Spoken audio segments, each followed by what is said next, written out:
Hello and welcome. You're listening to the QBQ podcast. Whether you're wondering how to get your business to the next level, increase sales and productivity, or how to raise great kids, you're in the right place. In every episode, we highlight how personal accountability is the foundation to success in all areas of life. Personal accountability. It's just as simple as that. Let's dive in now. Welcome back to the QBQ podcast. I'm Kristin Lindeen. I'm so glad you're here. And today we're joined by someone who knows the QBQ message backwards and forwards almost as well as John and myself. I will let you introduce yourself. Hello, I'm Steve Chamberlin. I am currently the Chief Revenue Officer for Momentum Textiles and Wallcovering. I have been using QBQ since 2007 at many companies, and it is what I consider part of the key cultural foundation of the organizations that I lead. Let's go back in time then, back in 2007. How were you first introduced to the QBQ message? What drew you into it? Our Director of Human Resources at Husqvarna introduced it to me, and she had been attempting to introduce it to the organization for a couple of years and was not getting traction. The two of us introduced it first to the sales organization, then to the entire North American organization, and implemented it across the globe. You guys definitely did a very good job integrating it into the Husqvarna culture. Was there a moment early on when QBQ just really clicked for you? Well, first of all, anybody that reads the book will realize that many times they do ask themselves the wrong questions. Human nature is to go to the negative and start being a victim or start feeling entitled. Why is this happening to me? How come I didn't get the job? Why can't the other people in the company do what they're supposed to do? Our society trains us to think that we're the victim. It just does, especially in today's world. And so that clicked with me. I related to it. But I think the thing that really made it click with me was one of the things that bothered me as a person, coaching sports teams and everything else. Just thought that, well, I'm here, so I should be getting what everybody else is getting or playing as much time as the guy that's better than me instead of saying, how can I work harder to be as good as the guy that's playing in front of me? That translates to sports, to work, to family. That's such a good point that it's not just business, it's not just corporate, it's not just in the organizational culture, but it's in our families, it's in sports, it's all of those places. That entitlement thinking is in our culture. It is so much easier to go down the negative road than it is to say, I don't think you're right, or maybe you're right about what's happening, but what can we do about it? What can I do about it? Instead of getting sucked into it. The only thing more contagious than positive attitude is negative attitude. Very true. That's unfortunately very true. QBQ, then you've brought it to how many different organizations now? Or formerly, I have a QBQ book around me a lot, and I'll have someone come into the house that's doing work, construction work or whatever, and I can tell they need it, and I will give it to them and say, "Hey, you got to read this. It's been really good for me, my family, my organizations I've worked at. You should give this a read. It doesn't take very long. It's a short read. I've probably read it 10 times at least." Do people respond well to that? Do they take it? I would say about 60% say, "Yeah, that's a great idea," and some say, "No, I don't need it." So, as a leader, how do you apply QBQ in your current role at Momentum? What does it look like for you to model that for your team? Being fairly new to this organization, I've Mhm. been here 2.5 years now. And what I needed to do to model it was really say, what can I do? Listen first. I always spend the first 3 months just trying to listen as much as possible because just jumping in and trying to make things that were at the last company or the company before that never works because they're all different. They're different industries. Mm. It has a different culture that's existing. And I think what I can do is just role model it and ask questions. Where are things difficult? What are your roadblocks? How can we make things better? And then do it. And in the course of action, say, what can I do to help that? What's the process that we need to change? How can I help? And that becomes the culture. Now, I would say that where I am now, that was the culture kind of underlying anyway. But I Good. think by everybody reading the QBQ book, which everybody in the sales organization has, there's a lot of aha moments and a lot of, hey, thanks for the book, Steve, because this is really cool. Because a lot of them inherently think that way anyway. So it's different at every company. Yeah. At Husqvarna, it was a little bit more of a push. Really? Okay. Tell me Yeah, about a that. lot of tenured employees there that thought that because I've been here for 20 years, I should have that guy's job. That's the entitlement, and there was a lot of that there. I was there for 12 years. So Hmm. after about 3 or 4 years of QBQ, people use QBQ as part of the language of the company. Many times heard people say, wow, that's not very QBQ. What can I do? And it just becomes this language. Now, does 100% of the organization buy off on 100% of QBQ? No. Of course. They never do. That's the reality. 90% of the people think this is a great way to think, and I'm going to think this way. And there's always going to be the people that don't. But then we go to one of my favorite chapters in QBQ, which is believe or leave, There you where go. you get a little, oh, that's harsh. That's harsh. To me, it's easily explained. If you're someplace and you don't believe in what the company's doing, or you don't believe it's moving in the right direction, or its moral compass is off, or whatever it is, and you stay there, that's like a prison sentence. That sounds horrible. If you can't believe in what the organization is doing, and if you can't believe in the integrity of the organization, then definitely you should find another place to be. Have you ever had someone not believe and so therefore leave? Yes. Really? I don't think they came up and said, I don't believe in this company, I'm going to Yeah. leave. They just realized that was going to be the culture in the organization, that we are going to take personal accountability, that you were going to have key performance indicators, which is accountability driven, and everybody is responsible for results. In a performance culture, results count whether they're good or they're not, and you need to take accountability for it.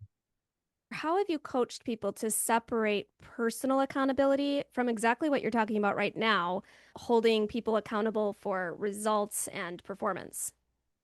I think it goes hand in hand, Kristen. I mean, if you're going to be accountable for your performance generally, and you feel accountable for it, generally you have the feeling I'm accountable for what's going on in my own life as well, because we all are. It's a series of choices that we take in life. And if you're asking yourself the right questions, you'll make the right choices more often than not. Mhm. Not always, but more often than not. You have a much better chance. Better What can shot, I yeah. do? What would be in best interest for my organization? How can I help? If you're asking those questions, how will this help me? How can I help the organization move this way? Or in my own personal life, how can I move to the next job that I want, either inside my company or outside my company? And if I have had people come to me and say, look, I want to grow, and I'm willing to help them. But I always say you might be able to grow here, but you might have to move on somewhere else where you'll have that opportunity to grow. And I never feel bad about that. We've had recently, I had an employee that we thought was a rock star, and she got an opportunity to have a better situation at a different company. We all said, well, congratulations. She was asking herself a question. This is a person that came into my office and said, I'm going to this mixer and there's going to be a lot of people in the kind of jobs that I want to do. What kind of questions should I ask? What type of Oh, conversation should I have? So she was a person that was really reaching and striving to get better. yeah, she was taking accountability for that next step in her And she career. asked, how can I? We hear a lot of leaders say they want more accountability on their team. Um, they're not always sure to get there. They're not even always sure what they mean by that or what they're looking for. What advice would you give another leader who is wishing for more accountability? You have to create a performance culture in your organization. And Mm, what that means is you hold people accountable, but you have to do it in a very disciplined way. You can't decide to hold people accountable and or yourself accountable when it feels good. It doesn't often feel good.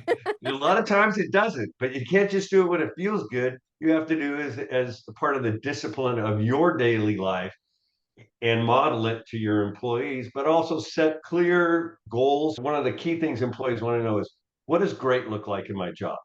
Sure. Because I want to be good at what I do. I know very few people that show up to work every day and say, I'm going to do a bad job today. I'm just gonna I skate am by. going Yeah. to suck at my job. I don't know, maybe No, people some. don't want to do that. They want to do a good job. They want Yeah. to be successful. They want to help their customers. They want to help their peers. They want to, provide what they're supposed to do. It's Hmm. creating an environment where each one of us, including myself, know what that looks like. What does my success look like? What does it look like for me to do a good job? And if I feel like I'm not doing that, having an organization that's open enough for them to walk into their boss's office and say, what can I do to be better? Yeah. So I don't feel like I'm doing the best right now. So what can I do to get better at this? And have that ability to raise your hand when you need help. It can't be punishing. Accountability can't be a punishing thing. When some people takes an accountable attitude, it can't be punishing. It has to be something that gets a response. Okay, how can I help you? Right, because the last thing you want to do is tell people to be accountable, to own up to things, and then discipline them or shame them when they do that if they happen to make a mistake or that's going to backfire. Yeah, one time. It takes about one time for people to see that happening where no one's going to put their hand in the air You for go, nope, no, thank you. I'm done with that. it. That is not for this accountability thing. I don't want to be accountable, and I'm not going Yeah, to tell people they can't when I need help. that wasn't worth it at all, for sure. Tell me about QBQ in your personal life. I think it's built in by now. And I think it was built in before. I believe my parents, from the beginning, always held us accountable for what we're supposed to do and Hmm. wouldn't let us come home and say it's someone else's fault that I didn't make the team, or it's someone else's fault that I didn't get a good grade on this. They would say, no, that's not. What do you need to do? Yeah. Did you study? Did you ask me for help? Did you ask your teacher for help?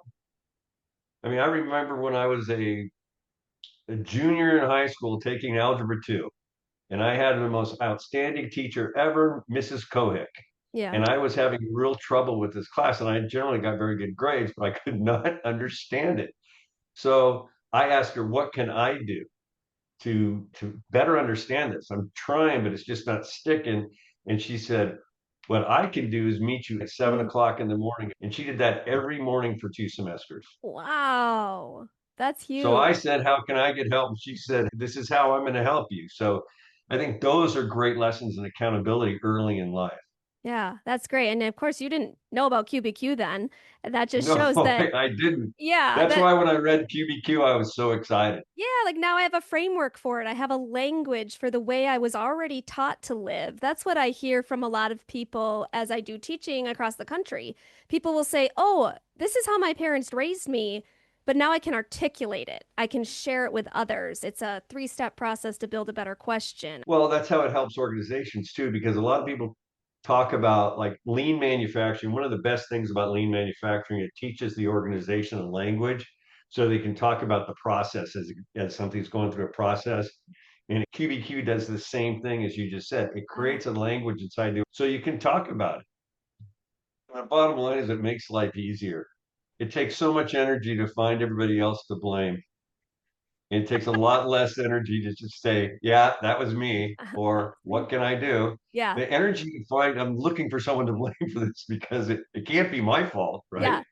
It's so true. It does take a lot of energy to get all dramatic and think of all the ways that everyone else has done me wrong instead of just say, hey, you know what? Here's what happened, whether it was my fault or not. I'm going to process it quick and then I'm going to move forward and figure out what I can do differently in the future. Yeah, I mean, it doesn't solve all your problems because we're always going to have issues. There's always going to be things that are out of our control. You can say, what can I do? And do it. And then you can feel relaxed and comfortable that I've done the best I can here. Yeah. I've asked myself the right questions. It's still not fixing itself. You just need to move on and you can. We teach the ultimate QBQ. How can I let go of what I can't control? If I've done Yeah. what I can do, then oftentimes, I have to just let go and hope that other people step up and do their part as well. If there was a favorite QBQ question that you ask yourself, what might that be? It's always what can I do? Pretty What can I do and simplistic, how huh? can I help? I think I ask it that way. What is one incorrect question or IQ that you struggle often slipping into? That's a good one. It's probably why can't they? Why can't they? Why Fill can't in the they? blank. Oh yeah. Why can't they do this? Why can't they do that? Why can't this person supply me in time with what we need? Right? Instead of asking, what do we need to do to better communicate with that organization so they understand our needs and we're getting a better partner? Those are the right questions, but it's sometimes not the first one that jumps into your head. You have to Correct. stop yourself and say, that's not going to solve anything. Start asking the right questions. Absolutely. It's that moment of pausing and resetting your brain. Okay, that IQ Oh, is yeah, not because what I need to it ask. QBQ does not keep me from getting mad about things or getting Correct. frustrated about things. I just Absolutely. read recently on LinkedIn from your dad where a baseball went through the back of your My mom's car. mom. Yeah, Yeah, yeah. my nephews were playing ball and whoops. And immediately he's like, but then he said, okay, Yep. started asking himself the right questions and then got the kids to help him clean up. I mean, Yep. that's what you can do. Yeah, that's life, right? There's no point getting all angry about it. But you're right. QBQ doesn't make us robots or people without feeling. We still have Right. all those emotions. And that's why I said a minute ago, we have to process what happened, but then move forward with these better questions instead of wallowing in the victim thinking or the blame. It's not always easy, but it is possible. Tell me about a time where your team really took accountability and it worked well for them. Do you have an example of just some really good responses from your people? I think that I mean, I get it a lot. We have an inside part of our company's inside sales, and I would say daily that group runs into issues where they're trying to help a customer and they don't start passing it off to other people. They say, okay, what can I do? They start looking for solutions. I think it's one of those things that permeates in the organization. I think I get a lot of it every day, and I would like to say it's all based on the fact that I came around and showed her to the QBQ book and talked to him about it. I think a lot of it has to do with the culture before I got there, but I think this is helping to create a language, and it's a reminder. I love that. I did an interview recently where the gentleman I was talking with, he said sometimes it's just as important to be reminded as it is to be taught. So you might already be living this way, but here's this great reminder for what you're already doing. So not everyone needs to be taught this stuff, but it's helpful to, like you said, have that language for the team to fall back on.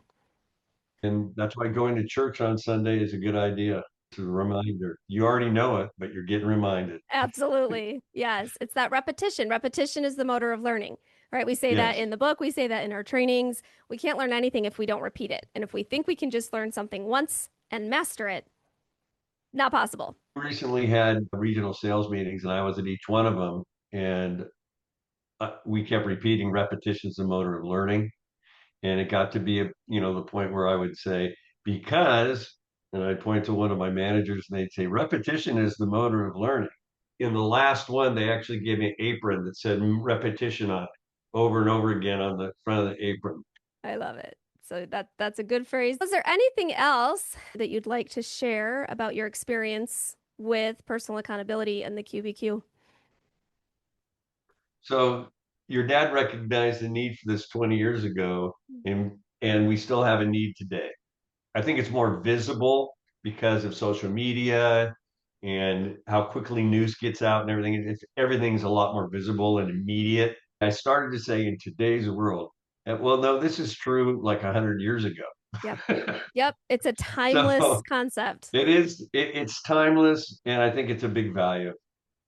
And We anybody that appreciate. hears the podcast and hasn't read the book, it takes about an hour. Pick it up and read it. There you go. That's what he said, folks. So if you're hearing this and you have not read QBQ, Steve says go get the book and read it now. That's what we're going with. Oh, that's great. I appreciate you carrying on the message too. I mean, you've been using it almost as long as I've been working with my dad. So we're kind of on the same track there, and we Well, I wouldn't appreciate. keep using it over and over again if it didn't work. Right. Yeah, you would have left it by the wayside and moved on to something else. So that proves that it is a worthwhile tool to take a look at. Your experience with QBQ and taking it to multiple organizations is of great value. So I appreciate you sharing your experience with us today. Thanks, Steve. Thank you for your time.